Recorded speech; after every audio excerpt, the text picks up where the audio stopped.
Hi, I'm Miles, and what I want to do today is just tell you a little bit about using green screens and video in your classroom. And I think that if you get a handle on this and learn a couple quick things about it, you can really do some really cool things with your students. They'll become super engaged in a bunch of different things that you're doing and can be really cool.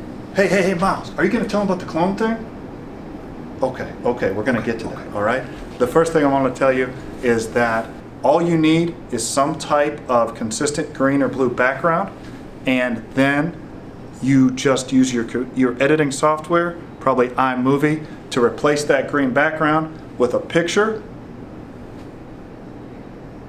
or a video clip. And once you wrap your head around that, you can see that the possibilities are pretty much endless, and you can think of all the different things that you and your students can do with this pretty simple technology. So if you were reading books in the classroom and you wanted to have your students be put into that setting, they could easily be put there like this, or like this. So you could do some awesome book trailers or book reports or things like that.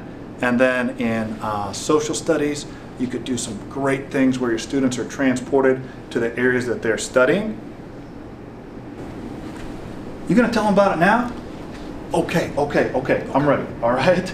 And the last thing you can do if you get really comfortable with doing this is you can even do some things with cloning and have the same character on screen with themselves. And as you can see, sometimes that's a good thing and sometimes it's a bad thing. But if you get tired of having just two people, you can get rid of them and you could have 3 or 4 or 5 or however many you want to have. So this is just the basics and just a little idea to get you started. And now all you have to do is really learn how to do it and let your creativity and your imagination run wild for how you could use this with your students in the classroom.